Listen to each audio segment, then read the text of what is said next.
Jamal Washington stared in disbelief as the pilot walked off the plane.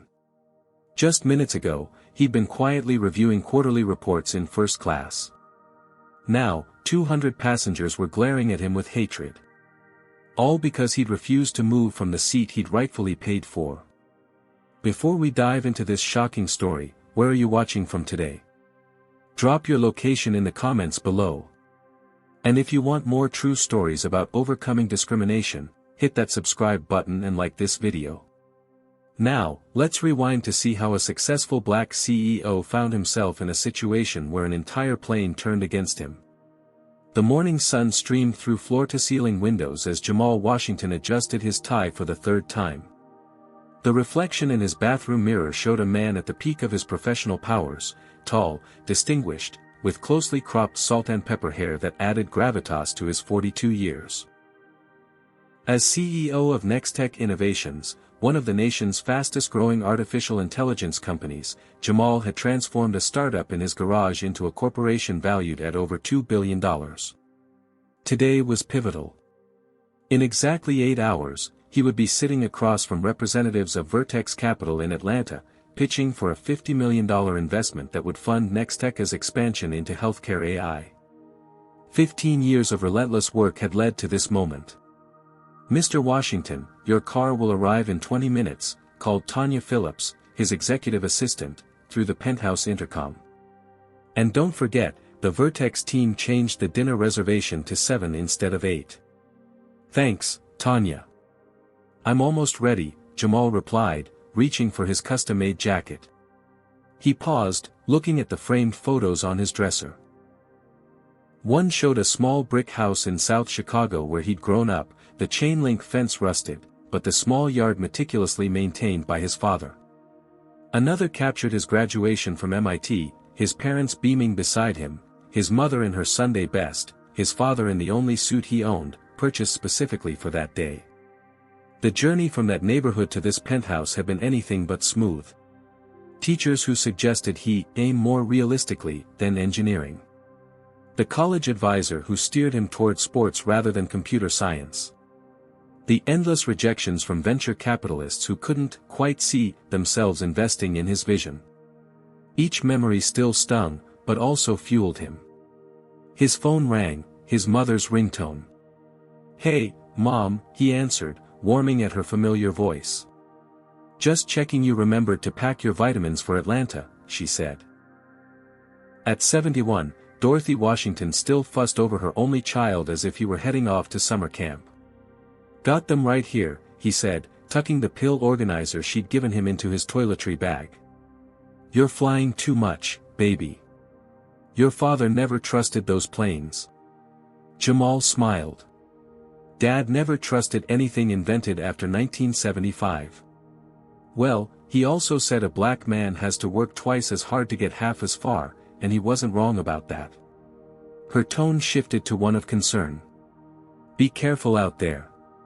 Some folks still don't like seeing us in first class." "Mom, I'm the CEO of a tech company. I think we're past those days." The skeptical silence on the other end spoke volumes. "I'll call when I land," he promised, ending the call as the intercom announced his car's arrival. In the elevator down to the lobby, Jamal mentally rehearsed his presentation. The Vertex investors were known for their tough questions, but he'd prepared for months. Nextech's new healthcare algorithms could revolutionize early disease detection, particularly in underserved communities like the one he'd grown up in, where his grandmother had died from a cancer diagnosed too late. Andre, his regular driver, greeted him with a smile. "Big day, Mr. Washington." "Every day's a big day, Andre," Jamal replied, settling into the back seat. "How's your son doing at college?" Andre's face lit up. "Acing his computer classes, just like you said he would. That scholarship program your foundation set up changed his life. Our lives." Jamal nodded, genuinely pleased. His education foundation was among his proudest achievements, more meaningful in many ways than the business accolades. "Tell him to keep it up. The summer internship at Nextech is his if he wants it." The drive to JFK proceeded smoothly through the early morning traffic. Jamal reviewed his presentation one last time, making minor adjustments. His confidence grew with each passing mile. He'd earned his place at this table. No one could take that from him. At the airport, he moved efficiently through the priority security line, his platinum status card opening doors that once seemed permanently closed to someone from his background. Near the gate, a young man nudged his companion. "That's Jamal Washington," he whispered, not quite quietly enough. "He was on the cover of Forbes last month." The second man looked up with undisguised admiration.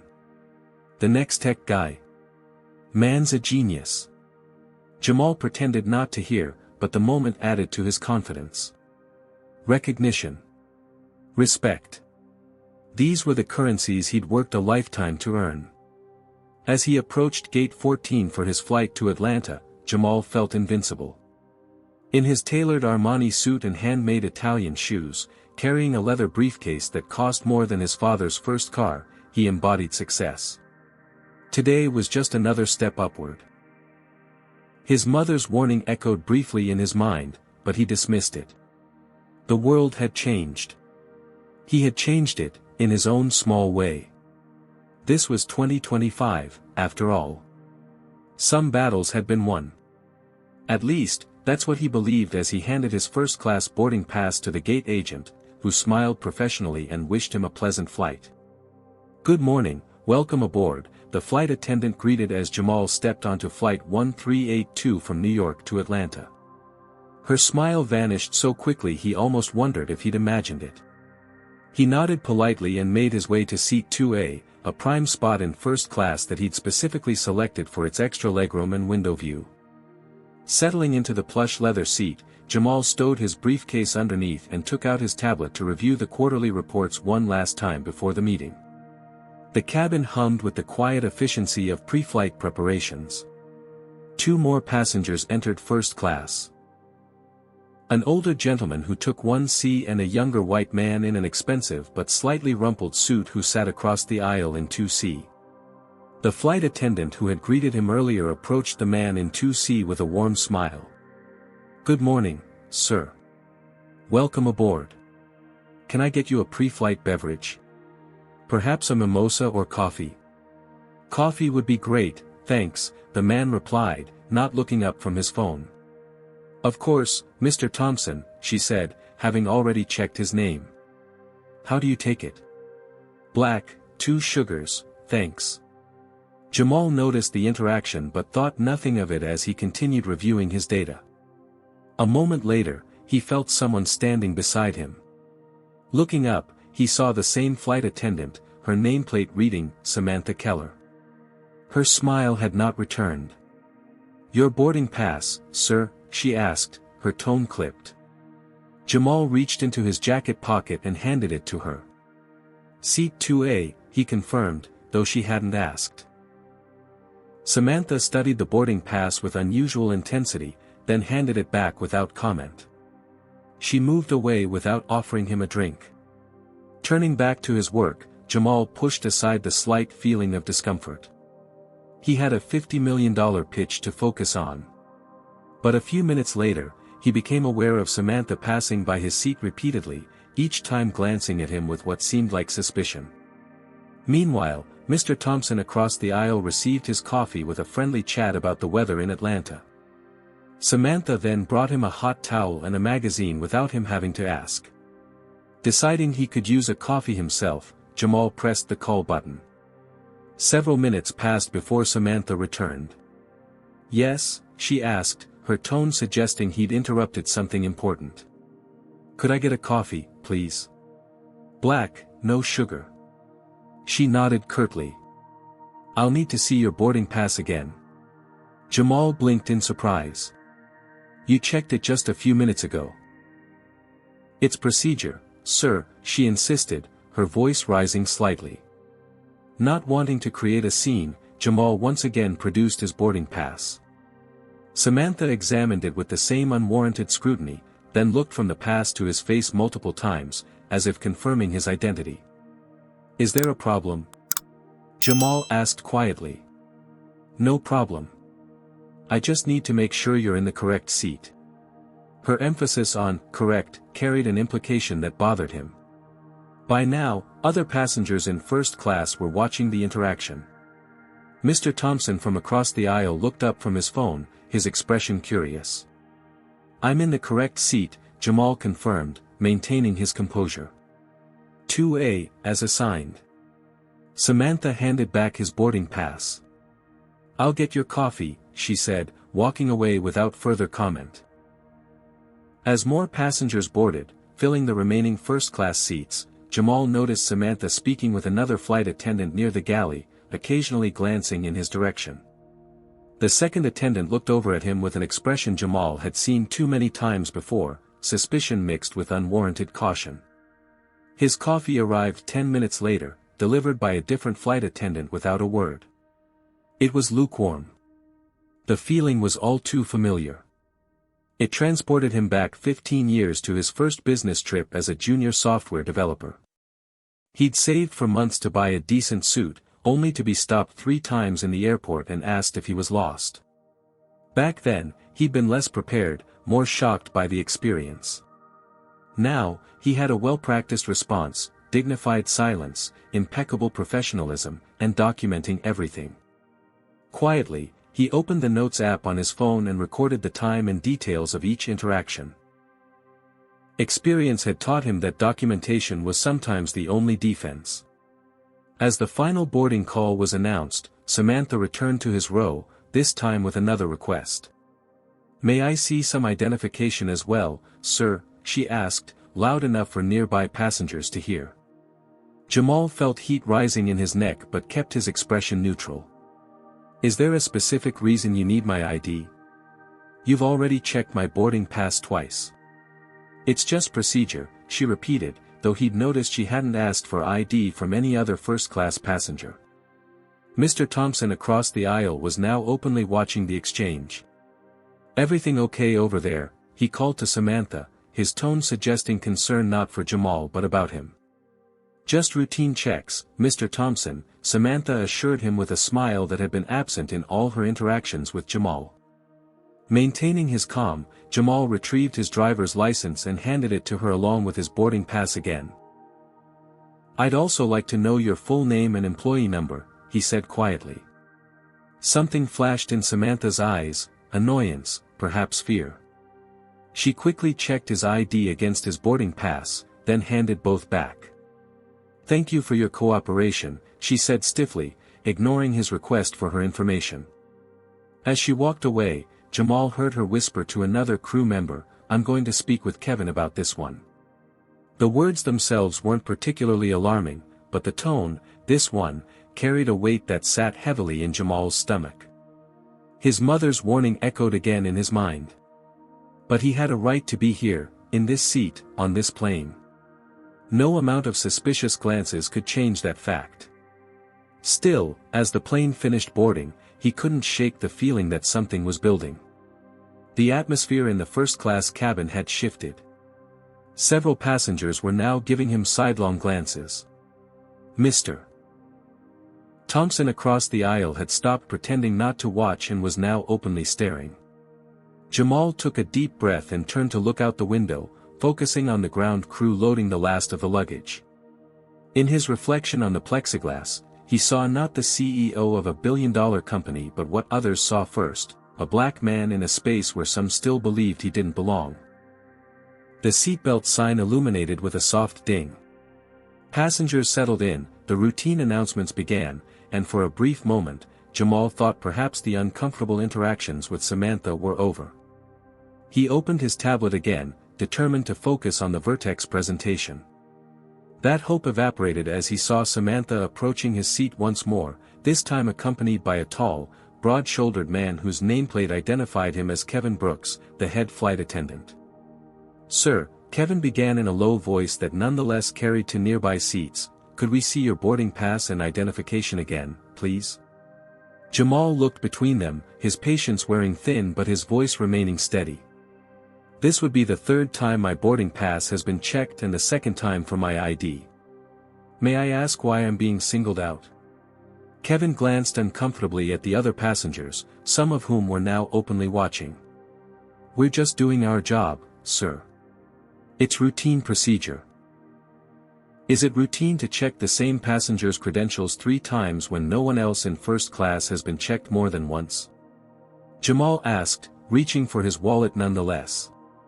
He'd learned long ago that asserting his rights didn't mean being confrontational. There was a delicate balance to maintain. As he handed over his ID and boarding pass yet again, the man across the aisle, Bradley Thompson, as Jamal had gathered from Samantha's attentive service, leaned forward. "They're just following protocol," Thompson interjected with the casual confidence of someone who'd never had his presence questioned. "Better safe than sorry these days." Jamal didn't respond to Thompson directly, keeping his attention on the flight attendants. "I've shown my boarding pass twice already to Ms. Keller. I've shown my ID. I'm in my assigned seat. What exactly is the concern here?" Kevin examined the documents with unnecessary thoroughness while Samantha stood with her arms crossed. By now, most of the first-class cabin was watching the scene unfold.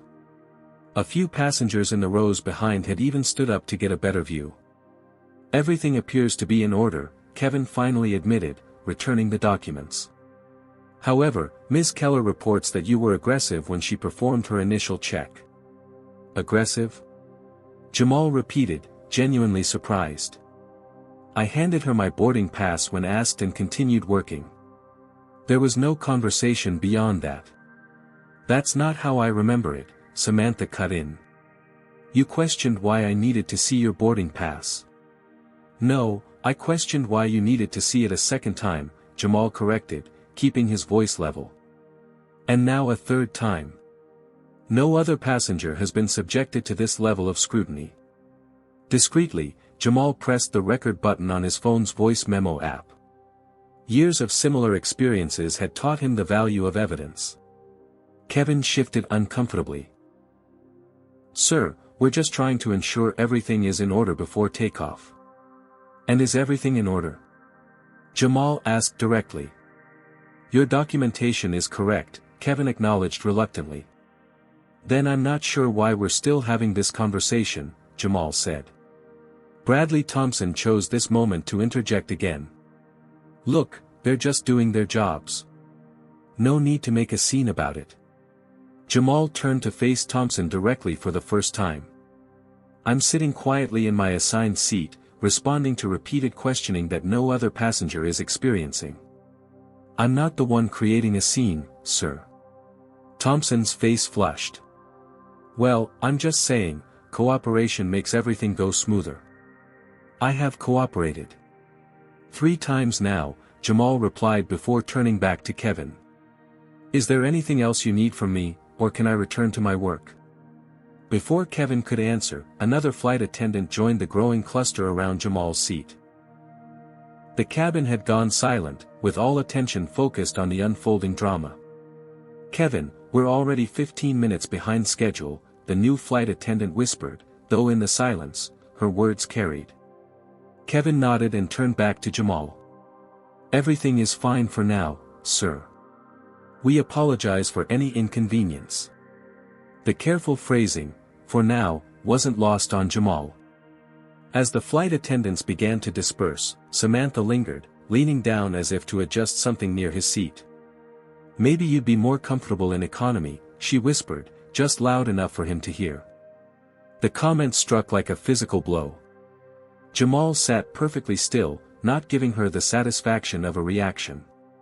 He'd faced more blatant racism in his life, but the casual confidence with which she delivered the suggestion, as if his first-class ticket, his tailored suit, his obvious success meant nothing compared to the color of his skin, was jarring. As Samantha walked away, Jamal noticed an elderly white woman across the aisle watching him with an unreadable expression. Their eyes met briefly, and she gave him a small nod that might have been solidarity or merely acknowledgement. The plane began to push back from the gate, the engines rumbling to life. Just as it seemed the incident might be over, Kevin returned, this time with a concerned expression. "Sir, several passengers have expressed discomfort with the situation," he said quietly. "What situation would that be?" Jamal asked, though he knew perfectly well. The disagreement between you and our crew, Kevin replied evasively. I've simply been sitting in my assigned seat, showing my documentation whenever asked, and trying to work, Jamal stated clearly. If passengers are uncomfortable, perhaps they should examine why the sight of a black man in first class being repeatedly questioned makes them uneasy. Kevin flinched slightly at the directness. Sir, I'm not suggesting. Then what are you suggesting? Jamal pressed. Perhaps. Kevin hesitated. Perhaps you might be more comfortable on another flight. We could rebook you with full compensation. And there it was. The request to leave, to remove himself, to disappear, packaged as concern for his comfort rather than what it really was. I'm exactly where I'm supposed to be, Jamal replied, his voice firm but controlled. I have a meeting in Atlanta in 4 hours that I intend to make. I've paid for this seat, I've shown my documentation multiple times, and I've cooperated fully despite the obvious targeting. I will not be leaving this flight. The standoff had reached a critical point. Kevin looked uncertain, glancing toward the front of the cabin where other crew members were watching. In that case, Kevin said, I'll need to speak with the captain. As Kevin walked toward the cockpit, Jamal took a deep breath. He'd stood his ground professionally and calmly, but his heart was racing. This was supposed to be a routine business trip, not another battlefield in a war he'd been fighting his entire life. Bradley Thompson was watching him with a mixture of annoyance and curiosity. You know, all this could have been avoided if you'd just. Just what? Jamal interrupted, his patience finally beginning to fray. Just accepted being treated differently than every other passenger. Just pretended not to notice being singled out. Just move to the back where you think I belong. Thompson's mouth opened and closed without producing words. Before he could formulate a response, the cockpit door opened, and everyone's attention shifted to the front of the cabin. The appearance of Captain James Reynolds brought a hush over the first-class cabin. Tall and commanding in his crisp uniform with 4 gold stripes on each shoulder, the captain surveyed the scene with the measured calm of someone used to handling crises at 36,000 feet. What seems to be the problem here? Captain Reynolds asked, addressing Kevin but looking at Jamal. Kevin leaned in, speaking quietly to the captain, though in the tense silence, fragments were audible, repeated checks, aggressive response, passenger complaints. Captain Reynolds nodded, his expression neutral as he approached Jamal's seat. The entire plane seemed to hold its breath. Sir, I understand there's been some confusion about your seating, the captain began, his tone professional but with an edge of authority. Jamal met his gaze evenly. There's no confusion, Captain. I'm in seat 2A, as assigned on my boarding pass, which I've shown to your crew 3 times now. The only confusion seems to be why I'm being subjected to repeated questioning that no other passenger is experiencing. A few passengers had their phones out now, recording the confrontation. Social media waited for no one, and Jamal knew this incident would likely be online before they even took off, assuming they took off with him still aboard. Captain Reynolds considered this, then held out his hand. May I see your boarding pass and ID, please? With deliberate calm, Jamal retrieved the documents for the 4th time and handed them over. I'm Jamal Washington, CEO of Nextech Innovations. I'm traveling to Atlanta for a business meeting. Something flickered in the captain's eyes at the mention of Nextech, recognition, perhaps. He examined the boarding pass and ID, then glanced at Samantha, who stood nearby with an expression of rigid certainty. Everything appears to be in order, Mr. Washington, Captain Reynolds acknowledged, returning the documents. As I've said multiple times, Jamal replied evenly. The captain turned to Samantha. Ms. Keller, you reported that Mr. Washington was being uncooperative? He questioned our procedures and created a disturbance, she insisted. Several passengers witnessed it. I questioned being repeatedly singled out, Jamal corrected. And I've maintained my composure throughout, despite the obvious profiling. Captain Reynolds looked around the cabin, taking in the scene, passengers recording with their phones, Bradley Thompson's look of discomfort, Kevin's uncertainty, and Samantha's rigid posture. "Mr. Washington," the captain said after a moment, "in situations like this, my primary concern is the safety and comfort of all passengers." Jamal braced himself for what seemed inevitable: the request to deplane, the security escort, the missed meeting, the lawsuit that would follow. "Samantha insists you've been disruptive," Captain Reynolds continued. "However, I notice several passengers recording this interaction. Perhaps they've captured the previous encounters as well." This wasn't the direction Jamal had expected the conversation to go. The captain was actually considering evidence beyond his crew's word. "I've also been recording," Jamal admitted, indicating his phone. Captain Reynolds nodded thoughtfully, then made an unexpected announcement. "Ladies and gentlemen, I apologize for the delay. I need a moment to review this situation properly. Please remain seated." Then, to everyone's surprise, Captain Reynolds turned and walked toward the exit door of the plane. The cabin erupted in whispers as the pilot disappeared down the jetway. Samantha's confident expression faltered slightly. Kevin looked deeply uncomfortable. Bradley Thompson suddenly became very interested in his phone. "What's your take on what's happening in this story? Do you think the pilot is going to return with security to remove Jamal? Or is he gathering evidence to make a fair decision? Comment number 1 if you think Jamal is being treated unfairly, and like this video if you've ever witnessed or experienced discrimination while traveling. Don't forget to hit subscribe if you want to see more stories about standing up against racial profiling. But what will Captain Reynolds decide when he returns to the plane? And how will the other passengers react? Let's continue this shocking true story. 5 minutes stretched into 10 as the cabin remained in tense limbo. Flight attendants whispered urgently near the galley. Bradley Thompson typed furiously on his phone, perhaps distancing himself from the situation he'd helped escalate. Jamal sat perfectly still, his mind racing through contingency plans for missing his Atlanta meeting. Then, from across the aisle, a clear, authoritative voice broke the uncomfortable silence. "Excuse me, everyone. I feel I must speak up about what I've just witnessed." Heads turned toward an elderly white woman with silver hair pulled back in an elegant bun. She wore a tailored navy suit and pearl earrings, her posture impeccable despite her apparent age. "My name is Dr. Elizabeth Harrington," she continued, rising slowly to her feet.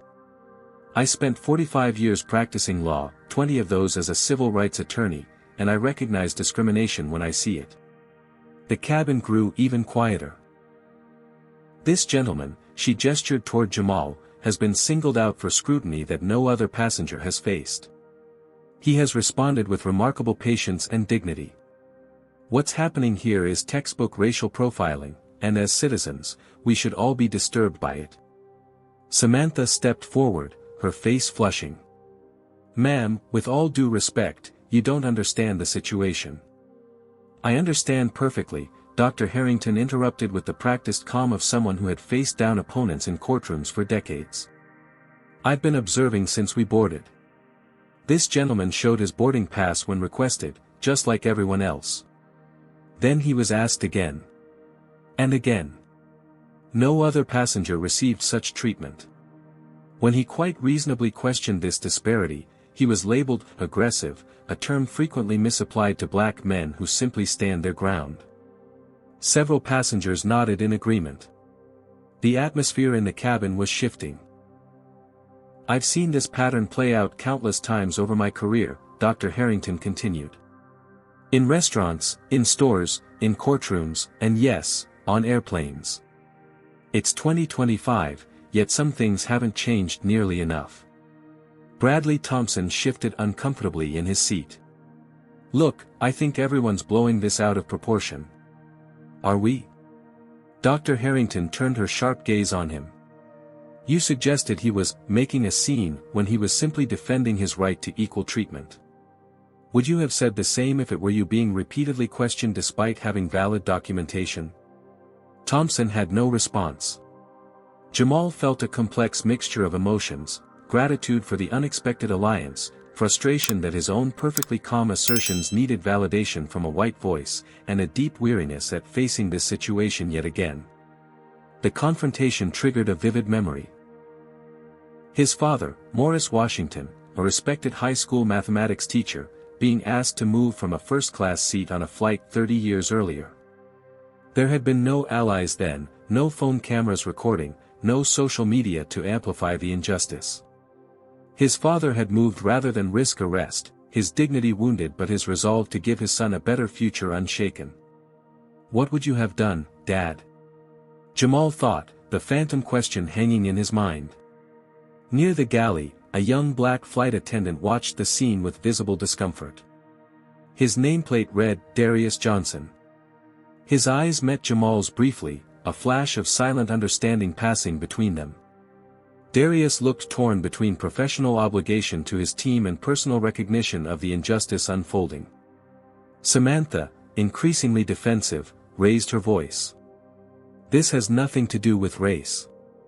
We were following security protocols." "Were you?" Dr. Harrington challenged. "Then perhaps you can explain why those protocols were applied differently to this passenger than to others." "He fit a profile," Samantha began, then stopped abruptly, realizing her mistake. "A profile?" Dr. Harrington repeated, one eyebrow raised. "And what profile would that be, exactly?" The cabin fell silent again. Several more phones rose to record the exchange. Jamal decided it was time to speak for himself again. "I appreciate your support, Dr. Harrington, but this isn't your battle to fight." "Perhaps not," she acknowledged with a nod. "But remaining silent in the face of injustice makes one complicit in it. That's something I learned at great cost over many years." By now, most of the cabin seemed to be reassessing the situation. Passengers who had initially viewed Jamal with suspicion now looked uncomfortable, even ashamed. A few nodded in agreement with Dr. Harrington's words. Meanwhile, Jamal discreetly sent a text to his legal team, briefly outlining the situation. Not because he wanted to sue, litigation was time-consuming and often ultimately unsatisfying, but because documentation mattered, and this incident reflected a systemic problem that needed addressing. Samantha, seeing the tide of public opinion turning, became increasingly agitated. "He's causing a delay. We have a schedule to maintain. If he'd just cooperated." "I have cooperated," Jamal interjected calmly. "Repeatedly. The delay is not of my making." "You people always make everything about race," Samantha snapped, the words escaping before she could stop them. A collective gasp rose from the cabin. Several passengers looked shocked. Darius, the young flight attendant, visibly winced. "You people." Jamal repeated quietly, letting the phrase hang in the air, its implications unmistakable. Dr. Harrington shook her head sadly. "And there it is." Bradley Thompson, now clearly wanting to distance himself from the escalating situation, turned to Jamal. "Look, I might have misjudged the situation earlier. If I contributed to any misunderstanding." "This isn't about misunderstanding," Jamal replied. "This is about deeply ingrained biases that need to be acknowledged before they can be addressed." The standoff had reached a critical point, with most of the first-class cabin now firmly on Jamal's side. While Samantha stood her ground, Kevin looked increasingly uncertain, and everyone waited for the captain's return. Finally, the cabin door reopened, and Captain Reynolds reappeared. But he wasn't alone. Behind him were two airline representatives in corporate attire and a security officer. Their presence sent a new wave of tension through the cabin. Had Jamal's stand for dignity and equal treatment been in vain? Would he be removed despite the turning tide of passenger support? The faces of everyone on board reflected the same question: what happens next? Captain Reynolds returned to the cabin with measured steps, his expression unreadable. The airline representatives flanked him while the security officer hung back near the door. A heavy silence fell as passengers braced for what many assumed would be Jamal's removal from the flight. Jamal himself sat perfectly still, his posture upright, his expression dignified. He'd faced discrimination before, in boardrooms, at venture capital pitches, in upscale restaurants, but never with such a public audience. Whatever happened next would unfold in front of 200 witnesses and countless more online once the video spread. Captain Reynolds cleared his throat. "Ladies and gentlemen, I apologize for the delay. After reviewing the situation, I've made a decision about how we'll proceed." The tension in the cabin was palpable. Dr. Harrington placed her hand on the armrest, ready to protest if necessary. Several passengers had their phones positioned to capture whatever came next. "Ms. Keller," the captain said, turning to Samantha, "please gather your personal belongings. You will not be continuing on this flight." A collective gasp swept through the cabin. Samantha's face registered shock, then outrage. "What? You can't be serious," she protested. "I was following procedures." "That's not what the security footage shows," Captain Reynolds replied evenly. "I took the time to review recordings from the gate and boarding process, and I spoke with other crew members. What I saw was a pattern of targeted behavior that violates our airline's policies.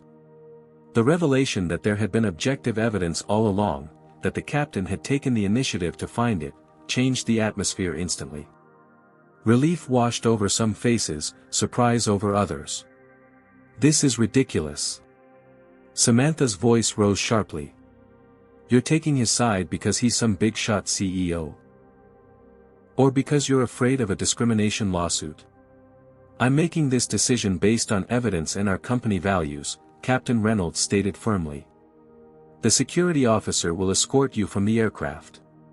Samantha's composure shattered completely. "So the black guy complains and suddenly I'm the problem? This is reverse racism. I've been flying this route for 7 years." "Ms. Keller, that's enough," Captain Reynolds warned, but Samantha was beyond caution now. "You know what? Fine. Let him have his precious seat. Let them all take over. God forbid anyone questions why a black man is sitting in first class where he doesn't bellow." "Officer," Captain Reynolds interrupted sharply, "please escort Ms. Keller off the aircraft now." The security officer stepped forward, and Samantha, realizing she'd crossed a line that couldn't be uncrossed, grabbed her bag from the galley. As she was led toward the exit, she turned back, pointing at Jamal. "I'll sue this airline. And you." Her threat hung in the air as she disappeared down the jetway. In the silence that followed, Captain Reynolds turned to Jamal. "Mr. Washington, on behalf of the airline, I want to personally apologize for the treatment you've experienced today. It's inexcusable and does not reflect our values or policies." Jamal nodded, accepting the apology with the same dignity he'd shown throughout the ordeal. "Thank you, Captain. I appreciate your thoroughness in investigating the situation." Captain Reynolds then addressed the entire cabin. "Ladies and gentlemen, I apologize for the delay. We'll be departing shortly. Darius will be taking over Ms. Keller's position for this flight." The young black flight attendant Jamal had noticed earlier stepped forward, nodding professionally. Their eyes met briefly, a moment of unspoken understanding passing between them. As the crew prepared for departure, the mood in the cabin transformed. Passengers who had been silent observers now processed what they'd witnessed. Some looked ashamed for not speaking up sooner. Others seemed relieved at the resolution. A few continued recording, documenting the aftermath. Bradley Thompson leaned across the aisle toward Jamal. "Look, I want to apologize for what I said earlier. I didn't realize what was happening."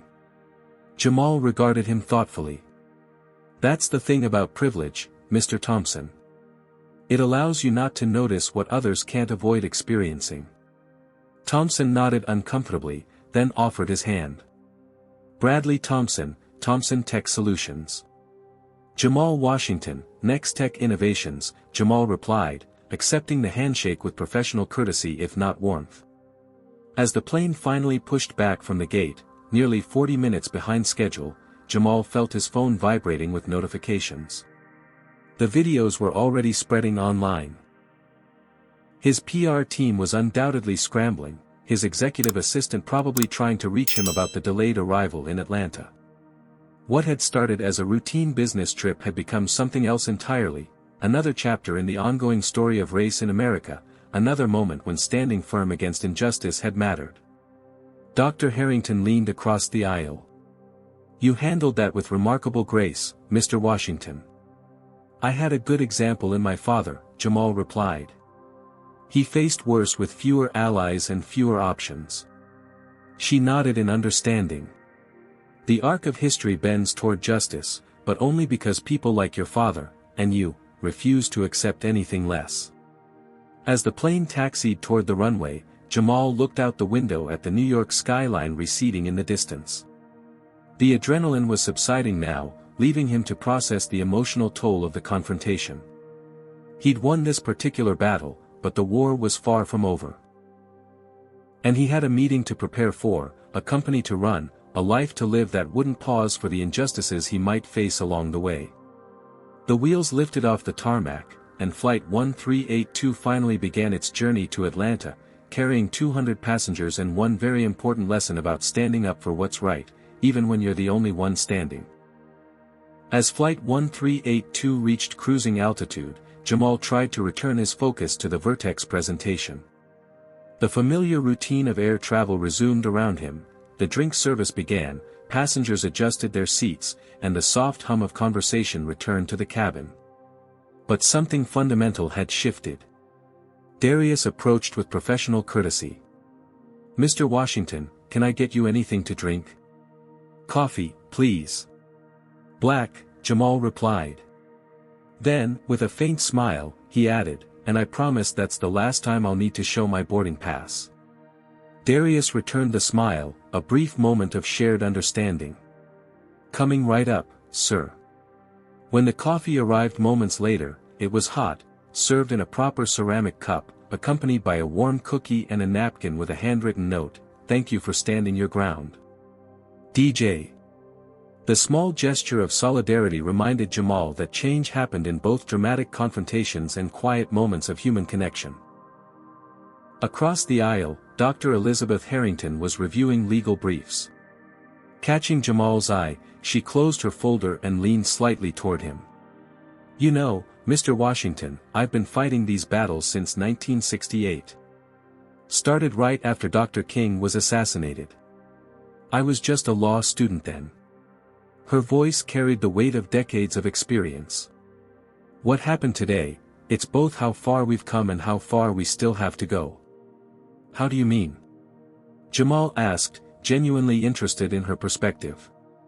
50 years ago, there would have been no cameras recording, no captain checking security footage, no airline representatives concerned about their company's image. You would have been removed from that plane without question. She paused. But the fact that it happened at all in 2025, to a man of your accomplishments and stature, that's the distance we haven't traveled yet. Jamal nodded thoughtfully. "My father would say progress isn't linear.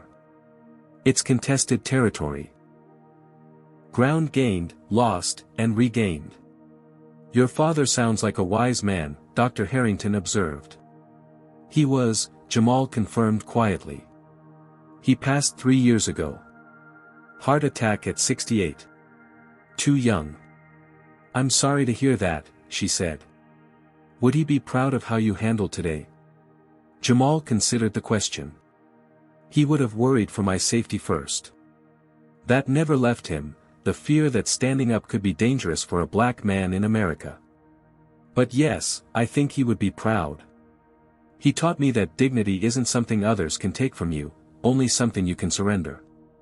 Their conversation was interrupted as Bradley Thompson leaned across the aisle, his earlier discomfort now replaced with an eager networking smile. "Jamal, may I call you Jamal? I just realized who you are. Nextech's healthcare AI platform is revolutionary.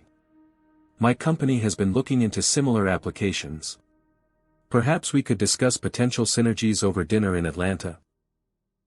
The transparent pivot from complicity in discrimination to business opportunism wasn't lost on Jamal. He maintained his professional demeanor but kept his response cool. My schedule in Atlanta is fully committed, Mr. Thompson. But your company is welcome to contact our partnerships team through the proper channels. Thompson's smile faltered slightly at the polite rebuff. Of course, of course. Just thought since we're both here. Sometimes meaningful connections require more groundwork than proximity, Jamal replied, effectively ending the conversation. Dr. Harrington suppressed a smile as Thompson retreated to his seat. Meanwhile, Jamal's phone had begun vibrating incessantly despite airplane mode. Messages were somehow getting through, a sign his team had activated the emergency satellite connection protocol they used only in crises. Discreetly checking the screen, he saw dozens of notifications. His executive assistant, Tanya, had sent an urgent message, videos going viral. CNN, MSNBC requesting statements. Vertex heard about incident. CEO personally called to ensure you're okay and offered to reschedule if needed. PR team activating response protocol. Call when safe. The incident had escaped the confines of the aircraft, spreading across social media and news platforms with the speed only modern technology allows. What had been a personal stand against discrimination was rapidly becoming a public conversation about race, privilege, and corporate responsibility. Throughout the remainder of the flight, several passengers approached Jamal's seat, some to express support, others to share their own experiences with discrimination. Each interaction reinforced what he already knew: his experience wasn't isolated but part of a pattern that affected countless others without his platform or protection. A young black woman from economy class managed to make her way forward, ostensibly to use the first-class lavatory but really to whisper, "My brother and I watched the videos. Thank you for not backing down. It matters to us." An older Asian man stopped by to share his own story of being profiled at airports since 9/11. "Different flavor, same problem," he said with a resigned smile. Even the other flight attendants seemed to be making a point of providing impeccable service, perhaps to distance themselves from Samantha's behavior or perhaps out of genuine remorse for not intervening earlier. As they began their descent into Atlanta, the pilot's voice came over the intercom. "Ladies and gentlemen, we're beginning our approach to Hartsfield-Jackson International Airport. Current weather in Atlanta is sunny, 78 degrees. Local time is 11:42 a.m. On behalf of the entire crew, I want to thank you for your patience today. Sometimes doing the right thing means taking a little extra time." The subtle acknowledgement wasn't lost on anyone in first class. Jamal's phone vibrated again, another message from Tanya, airline CEO called personally. "Wants to speak with you ASAP. Offered significant compensation and promised internal review of policies. Media waiting at Atlanta terminal. Security will escort you to private exit if desired." What had started as a business trip had transformed into something far more significant. The meeting with Vertex Capital, the $50 million pitch he'd spent months preparing for, now seemed almost secondary to the unexpected platform he'd been given to address a persistent societal issue. As the plane touched down in Atlanta, Jamal made a decision. He wouldn't hide from the media or slip out a private exit. The conversation about racial profiling needed to happen in the open, not behind closed doors where it could be minimized or dismissed. He turned to Dr. Harrington as the plane taxied to the gate. "If you're willing, I'd appreciate your perspective alongside mine when I speak to the press." She smiled, the lines around her eyes deepening. "Intergenerational solidarity? I'm in." The seatbelt sign dinged off. Passengers began gathering their belongings, but many eyes remained on Jamal, waiting to see what would happen next. Captain Reynolds emerged from the cockpit, making his way directly to Jamal's seat. "Mr. Washington, airline representatives are waiting at the gate. However you wish to proceed, we'll support you." "Thank you, Captain," Jamal replied, standing and straightening his suit jacket. "I think it's time to continue the conversation this incident has started." As he prepared to disembark, Jamal thought of his father again, the quiet dignity with which Morris Washington had faced a lifetime of similar indignities, the determination to create a better world for his son. There was still work to do, barriers to break, minds to change. But today, at least, someone had been held accountable. It was a small victory in a long struggle, but even small victories mattered. They created ripples that could, over time, become waves. The moment Jamal stepped into the terminal at Hartsfield-Jackson International Airport, he was thrust into a media whirlwind. Camera flashes erupted, microphones extended toward him, and reporters called his name from every direction. The videos from the plane had indeed gone viral, transforming a personal confrontation into a national conversation. "Mr. Washington, can you describe what happened on the flight? Were you targeted because of your race? Has the airline contacted you about compensation? Do you plan to take legal action?" The questions came rapid-fire, overlapping and urgent. Beside him, Dr. Harrington stood with the calm assurance of someone who had faced media scrutiny many times before. Together, they moved toward a quieter area where Jamal could speak more deliberately. "What happened today is unfortunately not unique," Jamal began, his voice steady and measured. "It's an experience shared by many Black Americans, regardless of their accomplishments or status.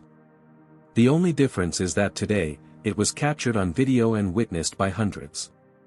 He spoke for about 5 minutes, neither downplaying the discrimination nor allowing anger to override his message. He emphasized systematic solutions rather than individual blame, calling for better training, clear accountability, and ongoing dialogue about unconscious bias. Dr. Harrington added her perspective as a civil rights attorney, contextualizing the incident within the broader historical pattern of discrimination in transportation, from segregated buses to modern airline cabins.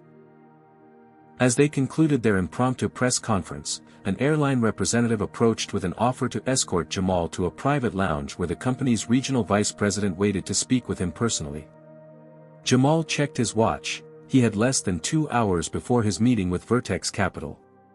"Please let them know I'll meet tomorrow morning," he told the representative.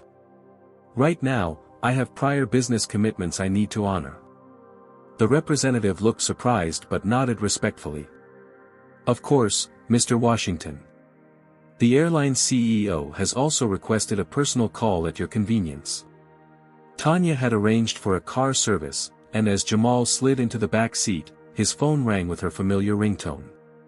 "You're all over every news channel," she said without preamble.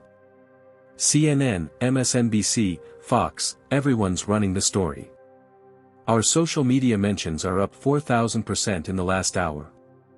How's the Vertex meeting looking?" Jamal asked, prioritizing the business that had brought him to Atlanta in the first place. "That's the interesting part," Tanya replied. "Thomas Vertex himself called. Not just the team you were scheduled to meet, but the founder and CEO. He's offering dinner tonight after your presentation. Said, and I quote, 'Anyone who handles himself with that much dignity under pressure is someone I want to know better.'" Jamal absorbed this unexpected development. Thomas Vertex, a notoriously private billionaire who rarely took meetings personally, was now directly engaged. The confrontation on the plane had inadvertently opened doors that might otherwise have remained closed. "Schedule the dinner," Jamal decided.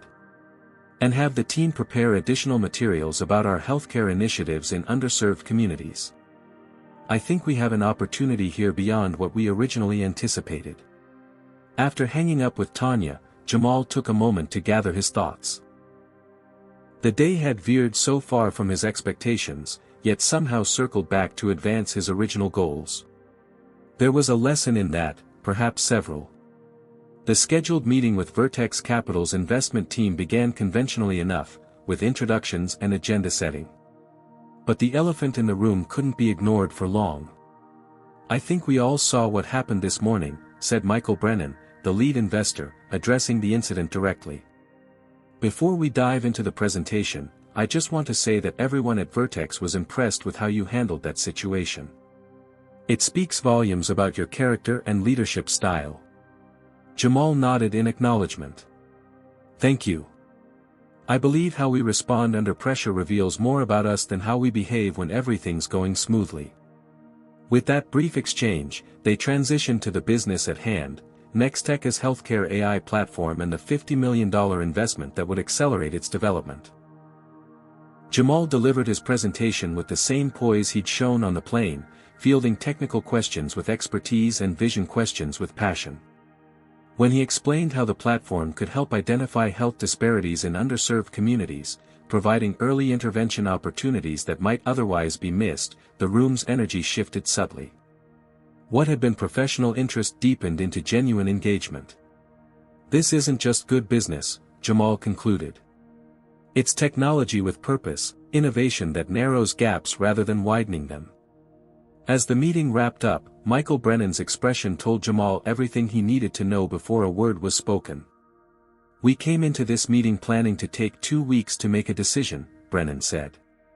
"But in light of what we've seen today, both your presentation and your handling of adversity, we're prepared to offer preliminary approval now, pending final documentation. The full $50 million, with the terms we discussed previously." The investment was secured, but the day's ripple effects continued to spread. By evening, the airline had issued a formal apology, announcing Samantha's termination and the initiation of a comprehensive review of their training procedures. Their stock dropped 3% in after-hours trading as #FlightWhileBlack trended nationwide. Meanwhile, Samantha Keller had found her way to a sympathetic cable news host, claiming she was the real victim of cancel culture, of political correctness gone too far, of a powerful CEO using his influence to punish a working-class woman for doing her job. Her tearful interview only fueled the growing controversy, with social media divided along predictable lines. Dinner with Thomas Vertex took place in a private room at Atlanta's most exclusive restaurant. The billionaire investor, known for his analytical mind and blunt assessments, studied Jamal with undisguised interest. "You know, Washington, when I saw those videos, my first thought wasn't about the discrimination," Vertex admitted. "It was about crisis management. You turned what could have been an ugly, reputation-damaging confrontation into a masterclass in leadership. That's rare." "I've had practice," Jamal replied simply. "I bet you have," Vertex nodded. "Which is exactly why I think your healthcare AI platform is going to succeed where others have failed. You understand something fundamental that most tech innovators miss." "What's that?" "That technology doesn't exist in a vacuum. It exists in a messy, biased, imperfect human context." Vertex leaned forward. "Your experience gives you insight that can't be coded or acquired through data sets. It's lived. And in healthcare especially, that perspective matters." By the time Jamal returned to his hotel room that night, his inbox contained over 500 media requests, dozens of speaking invitations, and a surprising email from Dr. Elizabeth Harrington with the subject line, "A more systematic approach." The civil rights attorney proposed a collaboration, combining Nextech's data analytics capabilities with her legal expertise to create a system for tracking and addressing discrimination in transportation. It was an intriguing idea, one that merged business interests with social impact in exactly the way Jamal had always envisioned his company's mission. As he prepared for bed, a final email arrived, from Bradley Thompson, the first-class passenger who had initially sided with Samantha on the plane. The subject line read simply, "Consequences." Thompson's company was facing backlash after videos showed his early comments during the confrontation. Their stock had dropped, partnerships were being reconsidered, and an emergency board meeting had been called to discuss the PR crisis. Thompson was writing not to apologize again but to ask for help. Would Jamal consider making a statement that might ease the pressure on Thompson Tech? The irony wasn't lost on Jamal.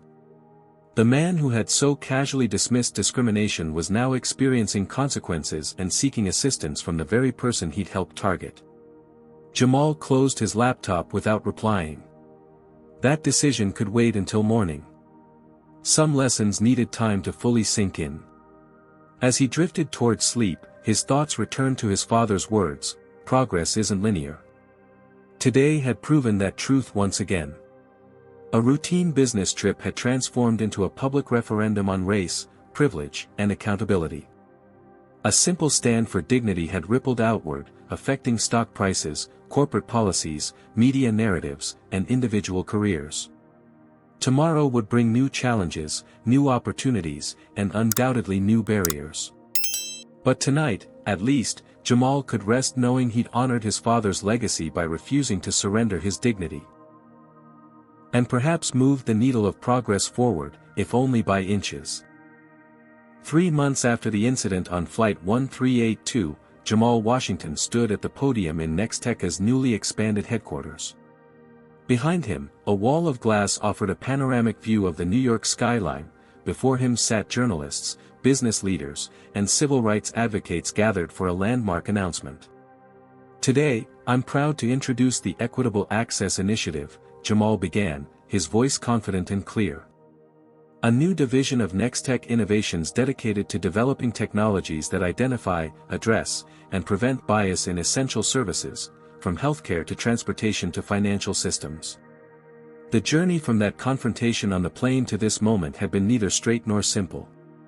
There had been backlash, threats, criticism from those who claimed he was playing the race card or capitalizing on victimhood. There had also been overwhelming support, unexpected alliances, and opportunities that might never have materialized otherwise. This initiative isn't about one incident or one individual's experience, Jamal continued.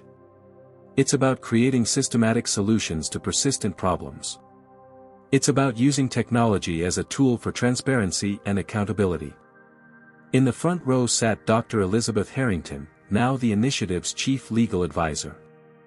At 83, she had postponed retirement yet again, energized by the partnership with Nextech and the potential to address discrimination through both legal frameworks and technological innovation. Our first project launches next month, Jamal announced. A collaboration with 3 major airlines to implement bias detection algorithms in their customer service training and evaluation systems. The irony wasn't lost on anyone that the airline from Flight 1382 had been the first to sign on, eager to rebuild their reputation after the viral incident. Their CEO had personally approached Jamal, not just with apologies and compensation, but with a genuine commitment to institutional change. Algorithms alone can't solve human problems, Jamal acknowledged. But they can help us see patterns we might otherwise miss or deny. They can provide the data that makes denial more difficult and accountability more possible. As he outlined the technical aspects of the initiative, Jamal thought about how this moment connected to his original vision for Nextech. He had founded the company to create technology that served human needs and narrowed divides rather than widening them. The Equitable Access Initiative represented both a return to those roots and an evolution of that mission. After the formal presentation, during a more intimate gathering of key stakeholders, Captain James Reynolds approached Jamal with an outstretched hand. "Quite a different scene from our last meeting," the pilot observed with a smile. Reynolds had become an unexpected ally in the months following the incident. After standing up for Jamal on that flight, he had faced both criticism and praise within the airline. Rather than retreating from the controversy, he had leaned into it, becoming an internal advocate for better training and more transparent policies. "The funny thing is," Reynolds confided, "I almost didn't check that security footage. It would have been easier to just remove you from the flight, less delay, less disruption to our schedule. But something didn't sit right. I kept thinking about my own kids and what I teach them about fairness." "I'm glad you listened to that instinct," Jamal replied. "It changed more than just that flight." Indeed, Captain Reynolds now served on the airline's newly formed Diversity and Inclusion Council alongside Darius Johnson, the young flight attendant who had silently witnessed the discrimination on Flight 1382. Darius had since been promoted to senior cabin crew, where he mentored new flight attendants with an emphasis on equitable customer service. The ripple effects had reached Bradley Thompson as well. After Jamal declined to publicly absolve Thompson Tech of responsibility, the company had faced a reckoning of its own. Thompson himself had been placed on leave pending sensitivity training, and their board had instituted new policies requiring regular bias training for all executives. These individual changes mattered, but for Jamal, the systemic impact was the true measure of progress. The Vertex investment had not only funded Nextech's healthcare AI expansion but had grown to include specific support for technologies addressing racial disparities in medical care. Other companies had approached Nextech about similar partnerships, recognizing both the moral imperative and the market opportunity in addressing long-standing inequities. Later that evening, Jamal found himself back on a plane, the same route, New York to Atlanta, even the same flight number, 1382. It was a deliberate choice, a way of coming full circle. As he settled into seat 2A, a familiar face appeared in the aisle, Darius Johnson, now working as the lead flight attendant. "Welcome aboard, Mr. Washington," Darius greeted him with a smile of recognition. "Coffee, black, no sugar." "You remembered," Jamal observed, returning the smile. "Some passengers make an impression," Darius replied. "Though I hope today's flight is significantly less eventful than our last one." As the plane prepared for takeoff, Jamal's thoughts drifted to his father. What would Morris Washington think of all that had transpired since that confrontation 3 months ago? The elder Washington had faced discrimination with quiet dignity throughout his life, rarely seeing justice or accountability. He had focused instead on creating opportunities for his son, believing that each generation could push further than the last. Jamal opened his tablet to review notes for his upcoming speech at Atlanta Tech University. He'd been invited to address graduating students about innovation, leadership, and social responsibility, 3 threads that had woven together unexpectedly throughout his career but especially in recent months. The speech included a comparison between his father's experience decades ago, being forced to move from a first-class seat with no recourse, no witnesses, no viral video, and his own.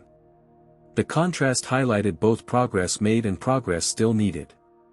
It acknowledged that privilege played a role, that his position as a CEO had undoubtedly affected the outcome, while emphasizing that dignity shouldn't require credentials or wealth to be respected. As the plane reached cruising altitude, Jamal recognized that his personal transformation might be the most significant ripple effect of all. The incident had shifted something fundamental in his understanding of his role and responsibility.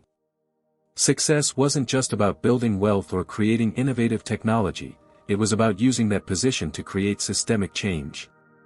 3 hours later, after landing in Atlanta, Jamal headed directly to a community center in one of the city's historically black neighborhoods.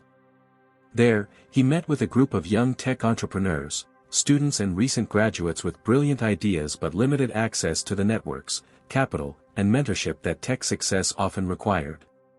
"Let me tell you about the real superpower in business," Jamal told them, setting aside his prepared remarks for something more authentic. "It's not coding skills or marketing genius or even brilliant innovation. It's resilience. The ability to face barriers, setbacks, and outright discrimination without letting them define your path or limit your vision." He shared stories from his journey, not just the viral flight incident but the countless smaller moments of bias he'd navigated throughout his career.